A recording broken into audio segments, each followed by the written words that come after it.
vencendo o inimigo em 2025, ou um 2025 vencendo o inimigo, aí a ordem dos fatores não altera o produto.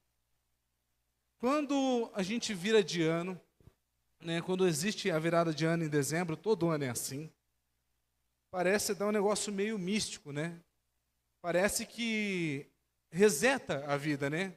Como se o carro quebrado não fosse continuar quebrado no dia 1º, como se a conta bancária negativa não fosse continuar negativa no dia 1º, como se o índice de colesterol ruim de dezembro não fosse passar em janeiro, como se qualquer tipo de descontrole familiar não fosse passar para o janeiro.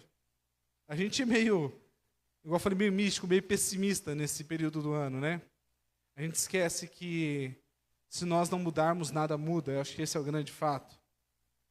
Mas pegando um pouco de onda nesse assunto de resoluções de ano novo, quantos de nós, quando vira o ano, e é um fato, né? Muitos de nós, sendo cristãos ou não, até as pessoas de fora também são assim.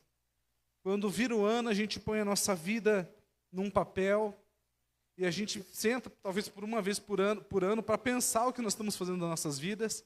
E nós escrevemos esses propósitos de ano novo, ou seja, o que nós faremos neste novo ano que se inicia, o que será de nós. E então, todo janeiro, as academias estão lotadas e em fevereiro estão vazias de novo.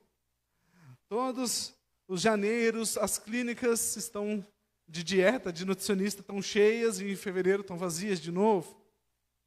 Todo janeiro, aquele dinheiro que sobrevive dos IPVAs da vida e dos IPTUs da vida, vão parar nas contas poupança e em fevereiro já não estão lá mais.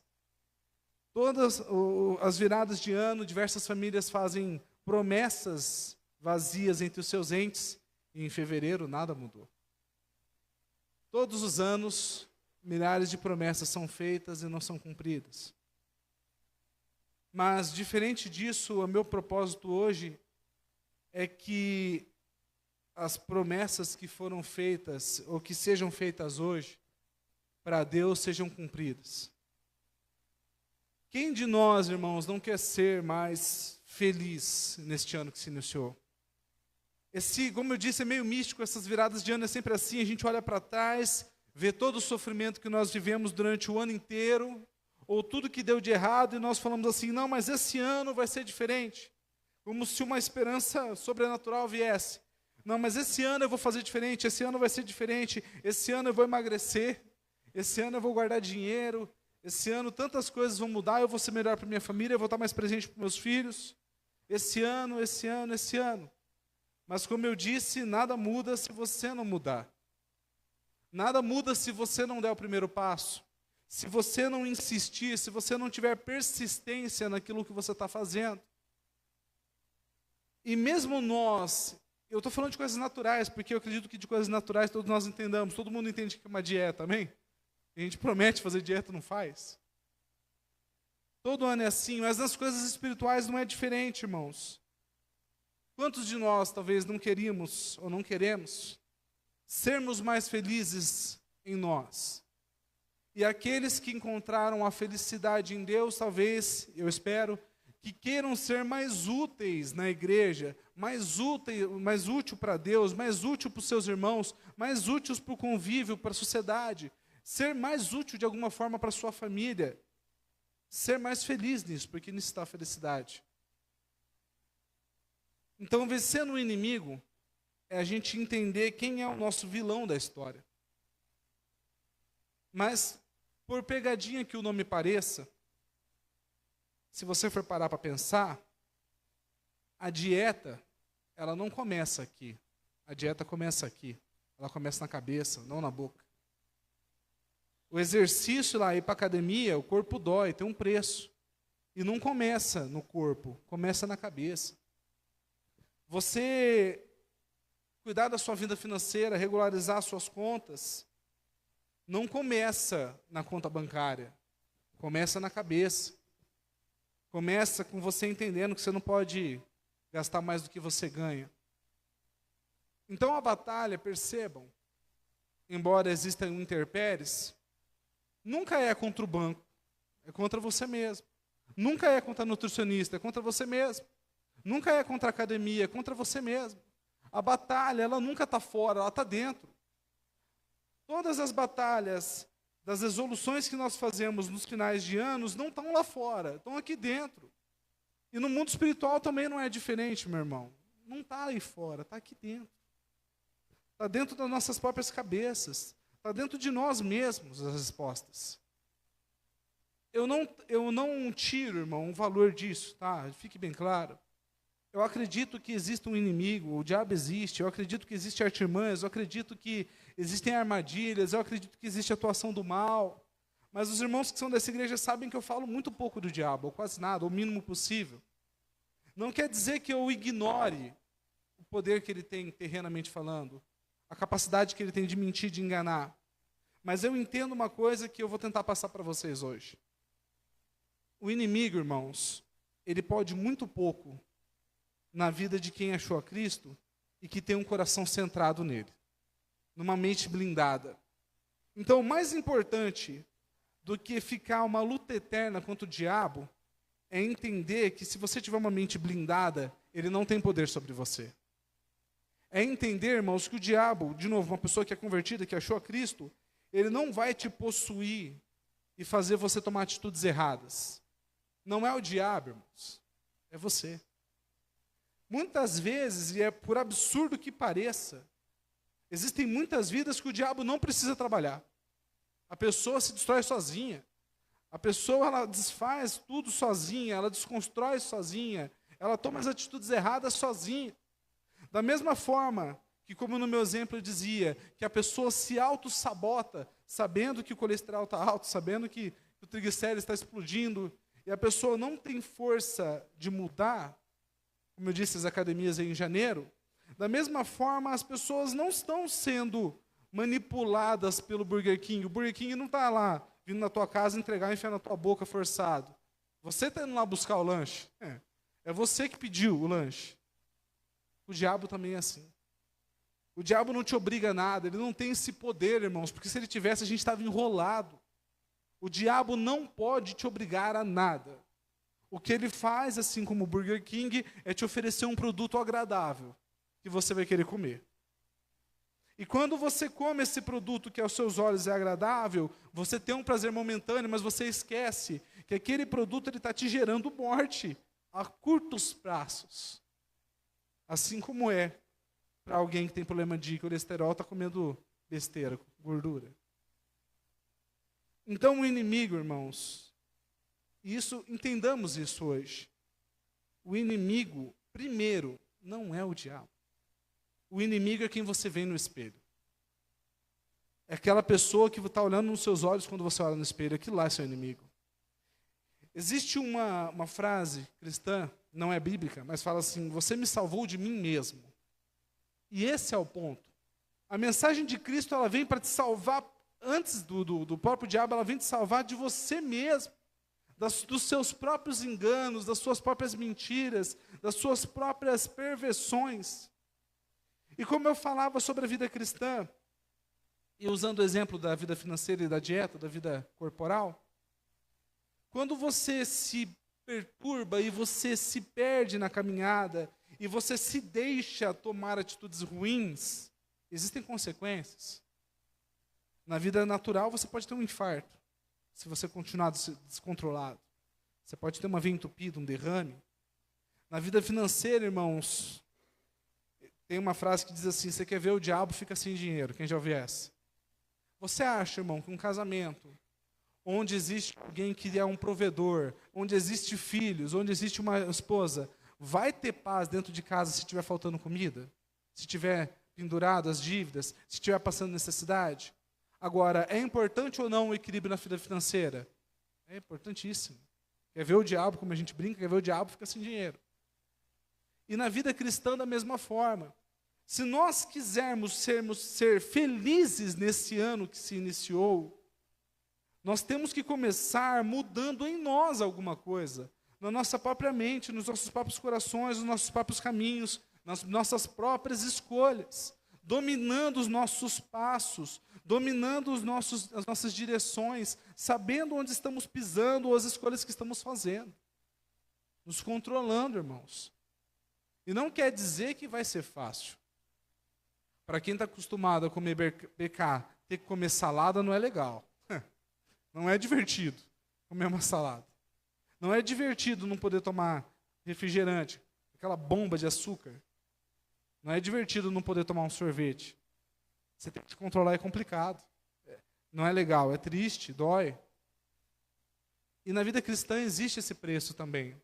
Às vezes existem escolhas que a gente precisa tomar que não é legal, que não é divertido. Mas são essas escolhas que vão mudar o seu resultado no final. Que vai fazer o seu final ser diferente do seu começo aqui em janeiro. Se você quer ter a sua família mais feliz, meu irmão, você vai ter que pagar algum preço. Ou alguns preços, a gente já vai ver para frente, mas algumas escolhas, alguns preços. Você vai ter que tomar alguns caminhos. É natural. Para a gente entender de onde vem, quem é o nosso inimigo, eu separei o texto de Tiago, no capítulo 4. Eu vou tentar abrir aqui para os irmãos na tela. Deixa eu me localizar aqui. Tiago, no capítulo 4, fala o seguinte.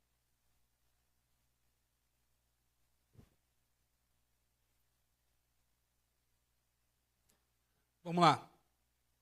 Olha, de onde vem, então, o autor está falando para a igreja que está recebendo essa carta. De onde vem, então, as guerras e as brigas que há entre vocês? Não vem das paixões que guerreiam dentro de vocês? Ou seja, Tiago está falando aqui, olha, de onde vem os problemas que vocês vivem nos seus dias a dias aí? As batalhas, as guerras que há entre vocês? Elas vêm, senão, das paixões que estão guerreando aqui dentro. Vocês cobiçam coisas, mas não as têm. Matam e invejam, mas não conseguem obter o que desejam.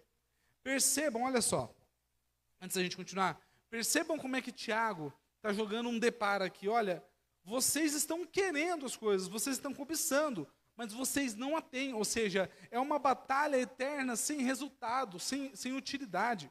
Olha, vocês cobiçam, mas vocês não conseguem. Vocês matam e invejam, mas não conseguem obter o que desejam. Mesmo matando, mesmo invejando, não tem resultado, não consegue o produto. Vivem lutando e fazendo guerras. Não têm, porque não pedem. Pedem, mas não recebem, porque pedem com más intenções, com o fim de gastar nos seus prazeres. Adúlteros, vocês não sabem que a amizade com o mundo é inimizade com Deus?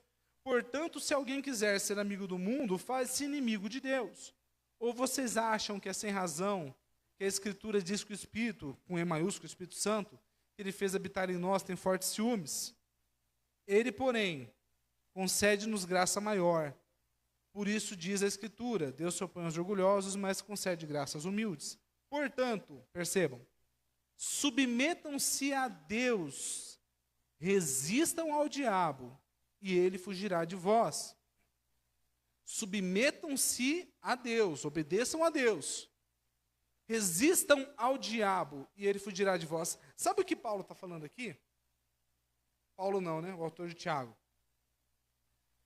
O que ele está falando aqui é exatamente o que eu mencionei, mas com outras palavras.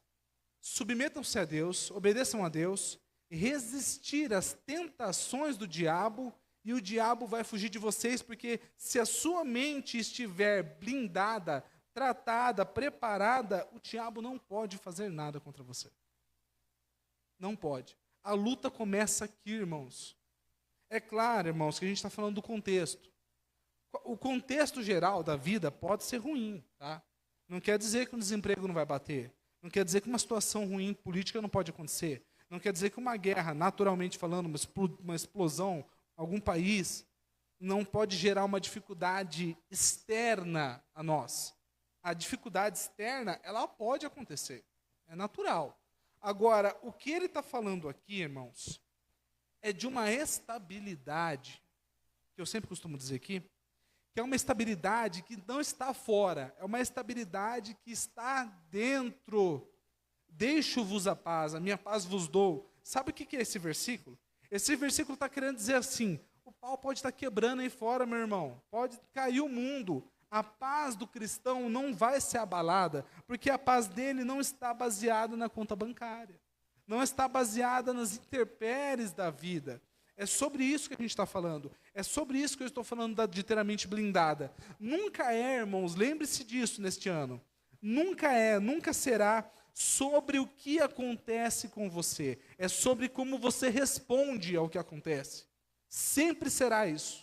Em todas as situações da vida, sempre é a resposta, não o fato. O fato gerador pode vir forte como quiser, pode ser duro, difícil como quiser, mas como você responde ao estímulo, isso é cristianismo. É como você devolve os resultados da vida, não é como a vida te bate. Então, este momento dessa estabilidade, dessa paz que a gente está mencionando, é o momento da vida onde a gente entendeu que não importa o que está fora, importa o que está dentro, irmãos. É duro isso que eu vou dizer. E a gente não quer ouvir isso. Mas, irmãos, o cristianismo é desse jeito. O cristianismo é você ter paz se você estiver comendo arroz com ovo. Mas é você ter paz se você estiver comendo arroz com picanha. Não importa a condição. É entender que Deus, a fé, a família, a igreja, está acima das intempéries, acima das instabilidades da vida. Porque a vida é instável, você não. A vida pode abalar, você não pode ser abalado. Porque a tua base, a tua fé, a tua estrutura não está nas bases da vida, nas bases naturais. Está em Cristo. E Cristo é inabalável. Lembra a passagem que o autor de Mateus fala sobre a casa que é feita sobre a rocha? Lembra-se dessa? Veio um, fez a casa sobre a areia, a vida bateu, veio o vento, a casa caiu. Veio outro, fez a casa na rocha, o vento bateu, as intempéries da vida vieram, mas a casa não caiu, porque ela estava sobre a rocha. Sabe o que ele está dizendo? Isso daí. Ele está dizendo que aquele que constrói a vida sobre a rocha, sobre os alicerces, não poderá ser abalado. Não quer dizer que o vento não vai vir, perceberam? Não quer dizer que o vento não vai bater. Não quer dizer que a água não vai bater contra a casa. Quer dizer que a sustentação dela é firme. E, portanto, a sustentação sustenta ela de pé. A nossa sustentação é Cristo. Só que isso, irmãos, que eu estou dizendo para vocês, ainda tem a ver com a gente vencer a nós mesmos. Onde você construiu a sua casa? Em cima de quais alicerces? Ou, se eu puder mudar para o português mais claro, aonde está a sua esperança? Acho que essa é a pergunta. Aonde está a sua esperança de vida, irmãos? O que você espera na vida? O que você está construindo? Quais são os seus planos para esse ano? O que você projetou? Será que os seus projetos estão sobre a rocha? Sobre a esperança em Cristo? Porque se o seu projeto estiver sobre essa esperança, não importa o contexto, não importa o clima, não importa a situação política, não importa a alta do dólar, não importa a situação da sua conta bancária. Mas mais do que isso, eu entrei nesse texto, nesse tópico, para falar sobre outros contextos, tá? Mas eu vou sair um pouco da ideia aqui rapidinho, da linha de raciocínio. Essa pregação eu fiz ela para falar sobre vida cristã, tá? Sobre aquilo que nós fazemos na igreja. Mas vamos sair rapidinho disso. Irmãos, uma coisa que eu tenho muito bem claro para mim é que como Paulo diz, tá? Eu vou até citar o versículo.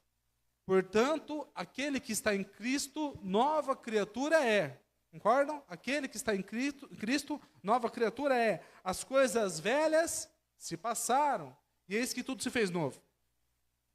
Se você tiver o seu alicerce na rocha, falando de coisas naturais agora, não de coisas espirituais. Se você estiver com o seu alicerce sobre a rocha, você seguir os mandamentos de Cristo, você vai ser um bom profissional, sim ou não? Você vai ser um bom marido, um bom empresário, um bom funcionário, um bom pai, um bom qualquer coisa. Porque a Bíblia fala, se vocês forem fazer qualquer coisa, façam como se fosse para Deus. Se vocês obedecerem isso na sua vida, qual é a chance da sua vida dar errado? E se a sua vida der errado, é porque alguém que não é de Cristo está sobre você. No sentido assim, de um chefe, ou de um professor. Irmãos, e se isso acontecer, eu acredito num Deus que é fiel e justo para te tirar e pôr em outro lugar. Porque você não se abalou, você não pecou, você não estava errado. O outro pecou, irmãos, amém. Ele vai se acertar com Deus, Deus é fiel e justo. Se seu chefe é um crápula, ore a Deus e pede para Deus te tirar de lá, amém, acabou. Deus te põe em outro lugar. Deus sabe. E se Deus não tirar, talvez seja o que ele comentou. Deus quer que você apanhe um pouco para ficar mais cascudo. Aguenta um pouco a cibatada da vida. Amém? Então, só para eu voltar no tópico espiritual aqui. Falando de coisas naturais, você ser melhor para Deus não é apenas para você fazer a obra de Deus melhor. Não que isso não seja o principal. O principal é fazer a obra de Deus melhor. Amém. Mas acredite, você ser fiel a Deus tem consequências naturais. E são consequências boas. Então você não vai ser prejudicado naturalmente falando também. Eu acredito num Deus que é fiel e justo. Amém? Vamos voltar para o texto. Portanto, submetam-se a Deus, exista um diabo, e ele fugirá de vós. Aproximem-se de Deus, e ele se aproximará de vocês. Pecadores, limpem as mãos, e vocês que têm a mente dividida, purifiquem o coração. Lembra que eu falei da mente blindada? Se vocês têm a mente dividida, uma mente torpe, instável, purifiquem o coração. Comecem a aprender de Deus, comecem a deixar a palavra de Deus entrar e gerar frutos em você. Purifiquem o coração. Entristeçam-se, lamentem-se, chorem, troquem o riso de vocês por lamento e a alegria por tristeza. Humilhem-se diante do Senhor e Ele os exaltará. Isso daqui ele está falando daqueles que têm a mente dividida. Se necessário for aqueles que têm a mente dividida, passem-se por um momento de tristeza, de lamento, chorem. E chorem não é diante da vida não, é diante do Senhor, é lugar diferente. Aquele que chora diante do Senhor tem apoio, tem amparo.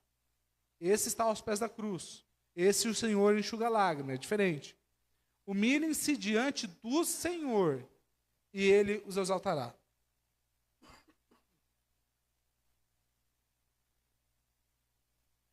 Só a gente retomando o texto, a gente dá o contexto aqui.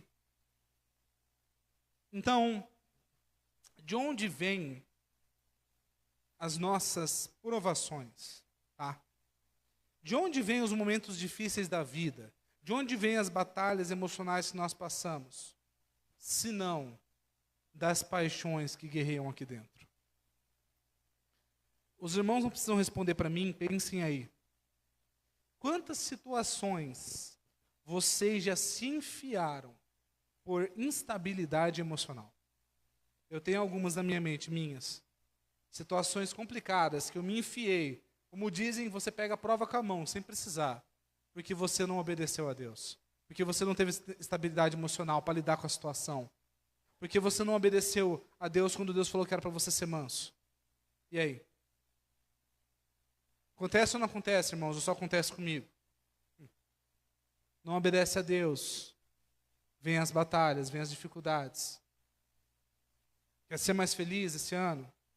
Quer que seus planos deem certo? Obedeça ao Senhor. O caminho é esse. Agora, vamos falar um pouquinho do salmista. Tem um cara na Bíblia que ele é chamado segundo o coração de Deus. Salmo 139.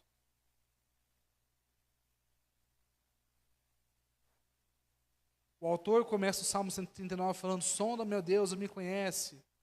Conheces o meu coração, meu levantar, meu assentar, enfim. Só que o versículo que eu quero ler é o 23. Ele fala o seguinte: sonda, meu Deus, conhece o meu coração. Prova-me e conhece as minhas inquietações. Ou instabilidades, ou pensamentos. Conhece os meus pensamentos na Almeida. Vê se há no meu coração, no meu caminho, algo que te ofende e dirige-me pelo caminho eterno. Olha o que o salmista escreve. Vamos pegar na versão Almeida, na outra versão. Sonda, meu Deus, e conhece meu coração. Prova-me e conhece os meus pensamentos. Vê se há em mim algum caminho mau e guia-me pelo caminho eterno. Vê se há onde, irmãos? Em mim, não é no outro, não é lá fora, Não é no diabo. Às vezes, como eu falei, irmãos, às vezes não é o diabo. Às vezes é você. Vê se há em mim algum caminho mau, nos meus caminhos, das minhas escolhas. E guia-me pelo caminho eterno. Pelo caminho da eternidade. Esse salmista que escreveu isso daqui, embora ele tenha pedido ao Senhor esse sonda-me os meus caminhos, teve um momento na vida dele que ele passou uma pequena instabilidade. Pequena não, né? A gente vai contar a história. Eu vou resumir a história, tá? Eu vou contar ela corrida, isso daí é um texto gigante, mas vamos lá. Eu imagino que a maior parte dos irmãos já ouviram a história de Davi adulterando com Betseba. Amém? Os irmãos já conhecem a história. Mas vamos resumir. Davi era um rei guerreiro, tá? Herói de guerra patenteado assim a um nível gigantesco. Herói de guerra mesmo. Homem brutal na batalha. No tempo de Davi, um rei, ele ia para a batalha junto com os soldados. E ele ia guiando os soldados. Ele era o capitão, o principal. Ele era acima dos comandantes. Ele ia na frente. Só que, como Davi foi envelhecendo com o tempo, obviamente, né, o tempo foi passando, e como Davi era muito famoso por causa das histórias dele, e Davi, perdão da expressão, tinha arregaçado com algumas outras nações aí, estava todo mundo querendo a cabeça de Davi num prato. Nas batalhas que Israel ia, Davi era sempre focado. Era sempre nele que os inimigos iam. Que os capitães, os principais dos inimigos, que os heróis dos inimigos iam. A Bíblia cita que existiam alguns parentes de Golias, tio de Golias, primo de Golias, e esses gigantes, no campo de batalha, vão em direção a Davi, para matar Davi. E se não é os valentes de Davi, que Davi tinha alguns valentes que eram os principais guerreiros dele, e esses valentes matam os gigantes, se não fosse por eles, Davi poderia ter morrido. Então, nesse momento da história, existe uma ameaça contra Davi. E os valentes conseguem se livrar da ameaça pelo poder de Deus. Até aí tudo bem, Davi estava legalzão. Então os valentes de Davi chegam para Davi e falam assim: Davi, você não vai mais para a batalha com a gente vai guiando o povo, os guerreiros, e você vai ficar no castelo, para que não se apague a lâmpada de Israel. Isso foi a história que aconteceu com Davi até então. Agora eu te falo, qual que era o costume do rei? Estar na frente da batalha junto com seus soldados. Isso era o costume natural. Só que os valentes de Davi tiram Davi da batalha. Amém. Acontece que Israel estava em batalha. Israel estava lutando. O começo do pecado de Davi começa na omissão de Davi. Davi estava no lugar errado, na hora errada. Davi era para estar na batalha, não era para estar no palácio.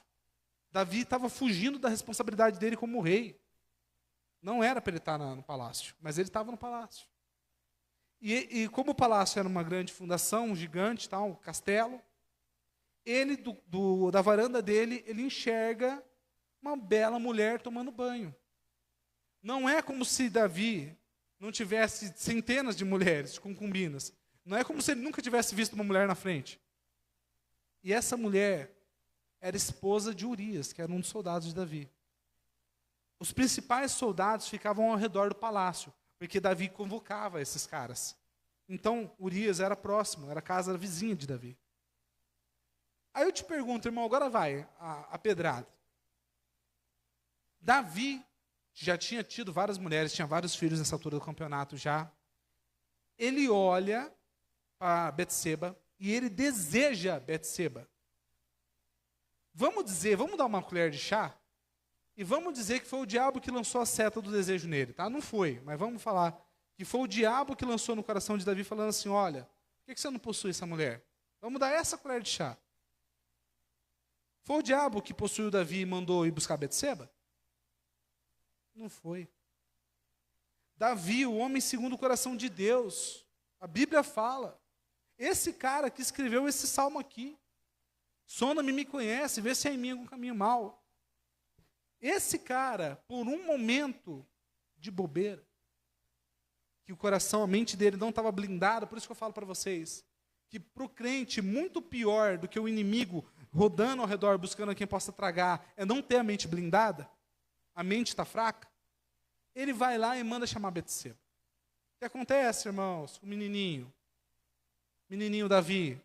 Ele se deita com Betseba, adultério, ele engravida Betseba. Agora, olha só, tudo começou pelo pecado da omissão. E aí, o segundo pecado foi ele ter caído em adultério porque ele não amou a Urias. Ele não respeitou o esposo de Betseba, que era o soldado dele que estava na guerra.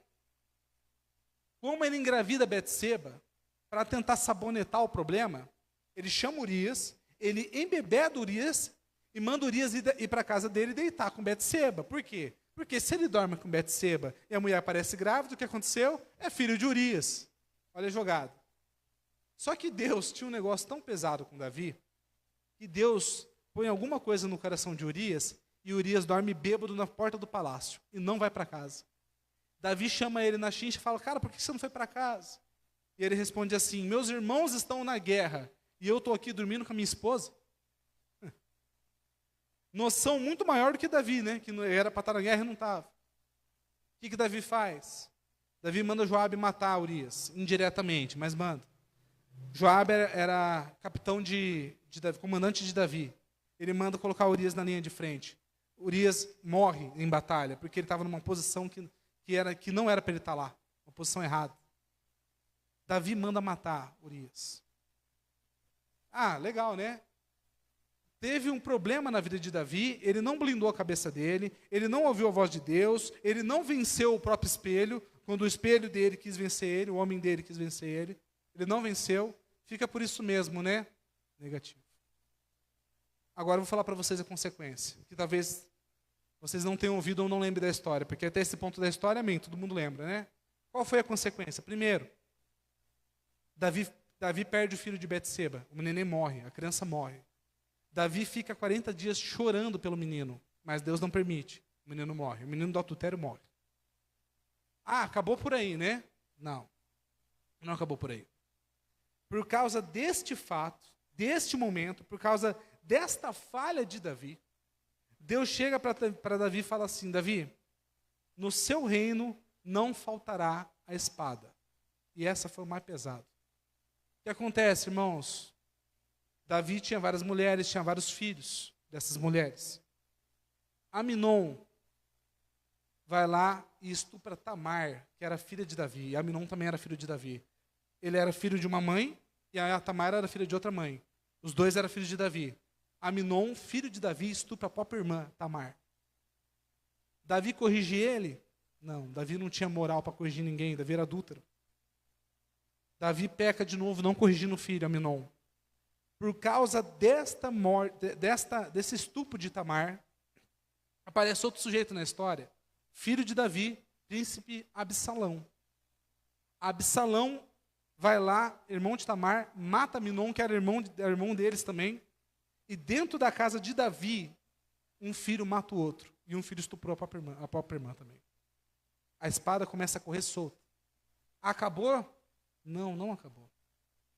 Absalão, depois disso, se revolta contra Davi. Absalão expulsa Davi velho, rei velho já, expulsa Davi de Israel, correndo para não morrer. Absalão ia matar Davi. Davi foge de Absalão. Absalão pega as mulheres de Davi e estupra elas em praça pública diante de Israel. Olha a consequência de um momento de bobeira de Davi. Um momento de bobeira. Absalão estupra as mulheres de Davi. Depois, futuramente, guerreando contra Davi, Absalão morre também na batalha. Não foi assassinado, ele morreu sozinho. O cavalo que ele estava correndo, se prendendo numa árvore, ele foi enforcado na árvore. Não foi assassinato, mas ele morreu. Davi perde Aminon. Davi tem a filha Tamar estuprada. Davi perde Absalão. Davi perde todas as suas mulheres. Por causa de um momento de bobeira. Você quer ser feliz em 2025? Controle seu espelho. Controle você mesmo. Obedeça a Deus. Faça a vontade do Senhor. Vigie na sua vida. Tome cuidado. Veja as obras que você tem praticado. A Bíblia fala que de Deus não se zomba. Aquilo que o homem plantar, isso também colherá. É claro, irmãos, que pelas misericórdias de Deus, os nossos pecados talvez não tenham consequências tão sérias. A de Davi foi seríssima. Davi, depois dessa história, Davi retoma o reino e morre, já velho, em Jerusalém, sendo rei de Israel, e deixa Salomão, como os irmãos sabem, como rei de Israel no lugar dele. Amém. Terminou bem ainda. Teve paz. Perdeu as esposas, teve que isolar as esposas, que não podia mais ter relação com elas. Então, Davi pagou um preço muito caro. Mas talvez, irmãos, o preço para nós, em questão de valor, seja tão caro quanto o de Davi. Um homem que bobeia por um momento e perde a esposa e a família, qual é a destruição que isso ocasiona? Vamos jogar mais leve? Por um momento de raiva que você tem, você dá uma palavra trocada para quem não devia, e você fica desempregado, por exemplo. Aqui eu estou dando um exemplo que seria meu, né? Eu não, graças a Deus não vivi isso, mas estou dando um exemplo que seria meu. Hoje, a minha renda é mais de 70% da renda da minha casa. Se eu fico desempregado, ainda mais por pecado, né? Por desobediência a Deus, qual é o preço que eu vou pagar, irmãos, dentro da minha casa, da minha família? Os preços que nós pagamos, ou as infelicidades que nós vivemos, 90% das vezes, será consequência das nossas escolhas. Isso não tem a ver com o diabo. No máximo, o diabo lança uma seta. Eu acho isso um termo horrível, mas, como dizem pratos, o diabo traz um prato para você e você cai. Mas a culpa não é dele. Ele está fazendo a parte dele, que é ser o provador mesmo, o tentador. A culpa é nossa, que não percebeu, que não vigiou, que não obedeceu a Deus, que não entendeu, que não enxergou, que não se guardou. Se você quer encontrar felicidade, obedeça à vontade de Deus nesse ano. Ame ao Senhor, obedeça a Cristo, honre a Deus com a sua renda, seja dizimista e ofertante na igreja. Já sabe o que isso tem a ver? Isso é mandamento também. Quando você dá um dízimo, uma oferta, os irmãos sabem que eu não falo de dinheiro, não é comum. Quando você dá dízimo e oferta, você está amando mais o outro do que a sua própria renda, a sua própria casa. Tem exceções, amém, eu compreendo as exceções. Não estou falando disso. Quando você prioriza o próximo, quando você prioriza a sua família, como você prioriza o seu tempo para estar na igreja. Quantos de nós não priorizamos o tempo de igreja? É importante. Aqui na igreja você está obedecendo a Deus, você está ouvindo a palavra de Deus. Onde você ia ouvir uma pregação dessa que eu estou falando? Talvez no YouTube. Hoje em dia está fácil. Está gravando lá também. Você precisa estar na igreja. Eu já expliquei isso aqui também. O evangelho, ele é demonstrado nos relacionamentos. Sem relacionamento não existe expressão do evangelho.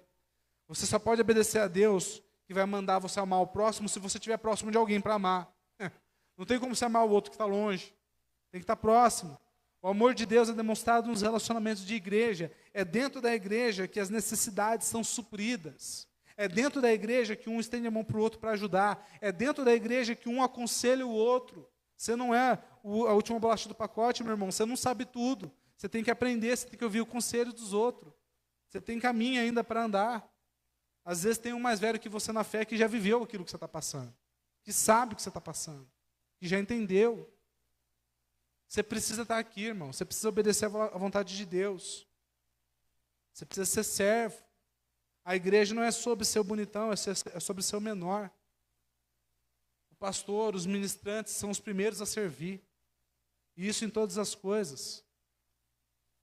A história com Cristo é diferente. Irmãos, uma coisa que eu costumo dizer é que as coisas que acontecem na vida, elas não são o centro, elas são um complemento da vida. Eu falo para um amigo meu o seguinte, amigo meu de serviço.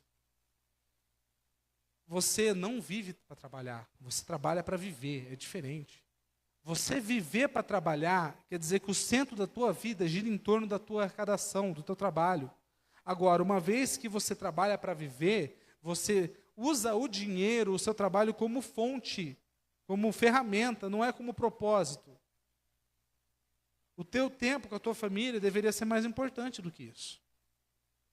O teu trabalho não é a última função da sua vida, meu amigo. Ela deveria ser complemento. Aquilo que você vai comer não é a coisa mais importante da sua vida. Aquilo que você vai vestir não é a coisa mais importante da sua vida. Aquele carro que você andou não é a coisa mais importante da sua vida. O importante é que você serviu a Deus em todo esse momento. Porque no final do dia, irmãos, no final do período, quando a vida é colocada em prova, quando a vida é colocada em análise, quando você parar e para sentar e pensar o que vale a pena, é a obediência a Deus, aquilo que você viveu, fazendo a vontade de Deus. Se você comeu arroz ou não, se você comeu picanha ou não, se você andou num carro de 120 mil ou não, se você vestiu roupa da Polo Play ou não, nada disso importa. Se você trabalhou 12 horas por dia ou não. No final do dia, irmãos, como a Adriele comentou mais cedo, e essa é uma frase que eu costumo dizer, existe no peito do homem um buraco que é do tamanho de Deus. E não importa o que você tente colocar no lugar de Deus, não encaixará, não suprirá o vazio. Escute o que eu estou falando. Se você está teimando nisso ainda, tentando substituir Deus no seu coração com outras coisas, com prazeres, com veículos, com dinheiro, com sensações, escuta o que eu estou te falando. Não supre a necessidade, irmãos. Sabe por que não supre a necessidade?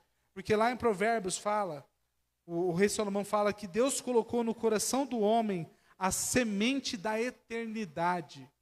É por isso que não supre. Porque no coração do homem esse buraco é o desejo pelo eterno. E esse desejo não é suprido por nada além do eterno. A semente da eternidade está aqui dentro. As outras coisas são adicionais, irmãos. Todas as vezes que você perde a batalha contra você mesmo e você se vende às coisas da vida, o caminho que você está trilhando é um caminho de infelicidade. Não quer dizer que você não vai trabalhar. Não quer dizer que você não vai ter que comprar roupa. Não quer dizer que você não vai ter que ter um carro. Carro é ferramenta. Roupa é ferramenta. O trabalho é ferramenta. Porque com o trabalho você pega dinheiro para alimentar a sua família. Com o trabalho você trabalha para ajudar a igreja. Com o trabalho você trabalha para ajudar as pessoas da igreja com cesta básica, se for necessário. Precisa de dinheiro, mas é ferramenta. Não é o motivo da sua vida. Quantas pessoas se desesperam, perdem as suas vidas por causa do trabalho, por causa do dinheiro, entram em crise mental. Quantas pessoas já não vi história assim? Quantas pessoas já não se suicidaram por causa de trabalhos, por causa de dinheiro? Resolveu, irmãos? Quer ser feliz? Por isso que eu estou falando.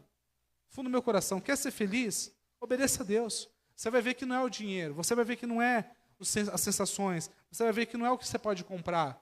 Quer ser feliz? Acha Deus. Obedeça a Deus, você vai ver que isso, e nisso você encontra a sua felicidade.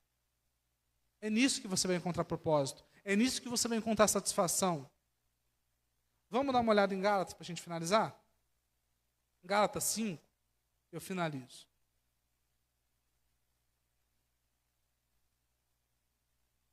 Vou tomar minha água aqui.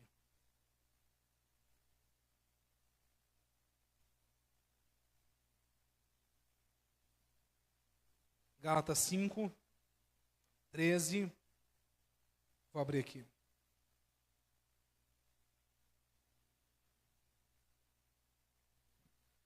Porque vocês, irmãos, foram chamados à liberdade. Porém, deixa eu pôr na versão que eu estou lendo aqui. Na NVI, tá? Irmãos, vocês foram chamados para a liberdade. Contudo, não usem a liberdade para dar ocasião à carne, mas sirvam uns aos outros por meio do amor. Isso daqui ele está falando do alter ego, de você vencer a si próprio. Lembre-se, irmãos, marquem no coração de vocês isso que eu vou falar. A única pessoa, o único ser capaz de te afastar de Deus chama você mesmo. Porque a Bíblia fala que nem a altura, nem a profundidade, nem qualquer outra criatura não pode te afastar do amor de Deus. Não pode. Deus vai continuar te amando. Mas a única pessoa que pode afastar você de Deus é você mesmo. Lembre-se disso. Contudo, não usem a liberdade para dar ocasião à carne, mas sirvam uns aos outros por meio do amor. Pois toda a lei se cumpre em um só mandamento: ame ao seu próximo como a você mesmo. Mas, se vocês mordem e devoram uns aos outros, cuidado para não se destruírem mutuamente. Por isso digo, vivam pelo Espírito, com E maiúsculo, Espírito Santo, e de modo nenhum satisfarão os desejos da carne. Vamos lá. O que você deve evitar nesse ano aí? Vencendo o inimigo, que é você mesmo. O que você deve evitar? Vamos lá. Pois os desejos da carne é contra o Espírito, e o Espírito é contra a carne. Eles estão em conflito um com o outro, de modo que vocês não fazem o que desejam. Todavia, se vocês são conduzidos pelo Espírito Santo, não estão debaixo da lei. Amém. Vamos lá, obras da carne. Ora, o que deve ser evitado? As obras da carne são manifestas: imoralidade sexual, impureza, devassidão, idolatria, feitiçaria, inimizades, desavenças. Os de cima parecem que são muito pesados, né? Mas vamos ver os de baixo, ó. Inimizade parece que é um negócio tão bobo, né? A gente supre muitas vezes esse sentimento de inimizade achando que não é nada. Inimizade, desavença, ciúmes, ira, egoísmo, dissensões, facções, invejas, embriaguez, orgias e coisas semelhantes a essas. Eu os advirto, como antes já os adverti: aqueles que praticam essas coisas não herdarão o reino de Deus. Eu não vou nem entrar em critério dos demais, dos maiores, né? Dos maiores, entre aspas, porque tudo é o mesmo valor. Mas quantos de nós, irmãos, às vezes a gente não se vende, como eu falei, por uma inimizade, por uma desavença, por um ciúmes, por uma ira, por um egoísmo. Parece que é tão pouco, não parece? Parece que é tão menor do que os outros, né? Mas tudo isso afasta você de Deus também. São obras da carne. Ciúmes, ira, egoísmo, inimizade, dissensões, inveja. Parece que é tão pequeno. Às vezes parece que é até popular, né, hoje em dia. Você ter ranço de alguém chega a ser quase popular. É comum. Existe até música aí do mundo, os funk malditos da vida aí, que fala que as recalcadas, não sei o que, inveja de mim, suprindo esse tipo de sentimento. Mentira do diabo. É pecado, é obra da carne, te afasta de Deus, faz você ser pior, não faz você ser melhor. Que pessoa, irmãos, quem já não conviveu com pessoas assim? Como é desagradável viver com pessoas que é vendido a esses pecados. Inimizade, desavença, ciúmes, ira. Já trabalharam com gente assim? Com gente rancorosa? Quem já teve situação de trabalhar? Eu já tive oportunidade de trabalhar de par com uma pessoa assim. Terrível, você não tem paz na vida. O dia é um tormento. A pessoa tudo reclama, tudo é inveja dos outros, tudo é problema, tudo está errado. A pessoa não consegue encontrar paz nem em si própria. Atormenta a sua vida junto com a dela. Complicado. Quem quer estar perto de uma pessoa assim? Mas é obra da carne.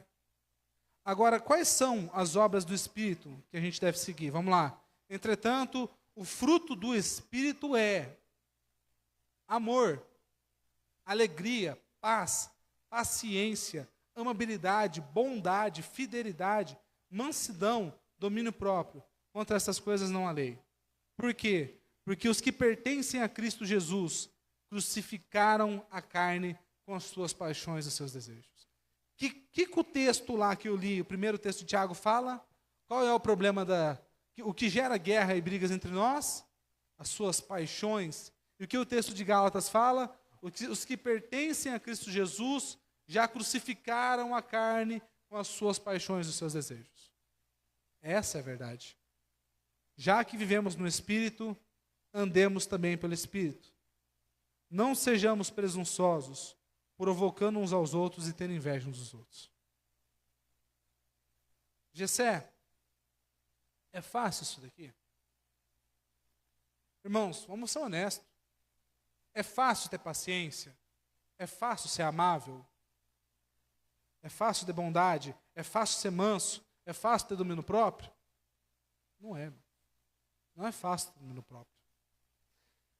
O que a gente não entende, e eu quero que vocês entendam esse ano, nas suas obras aqui, é que isso, da mesma forma que daquilo que é natural, que eu mencionei antes, é uma jornada. É uma jornada, irmãos. Você começa a fazer dieta, aí você vai lá e come um chocolate. Quer dizer que você jogou tudo fora por causa daquele chocolate? Ah, eu errei, eu estava na dieta, não era para ter comido chocolate. Amém, irmão. Comeu hoje, amanhã você volta para a dieta, amanhã você come a salada de novo, está tudo bem. Gessé, eu não consegui ter domínio próprio hoje. Meu irmão, amém. Amanhã você tem domínio próprio de novo. E assim, a falha da jornada não é o fim do processo. Só consegue, irmão, chegar no final do ano fitness para ir para a praia aquele que lutou o ano inteiro. Só consegue ter controle financeiro aquele que lutou o ano inteiro guardando dinheiro. Não é assim. Não é do dia para a noite. Você não vai emagrecer 25 quilos em 2 dias. O processo é lento. O processo é uma batalha.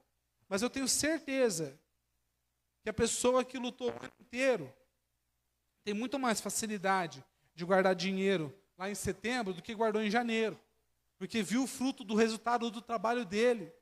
Aquele que começou a ir à academia em janeiro, nos primeiros dias o tornozelo dói, a perna trava, o braço dói, é normal, é consequência de estar parado.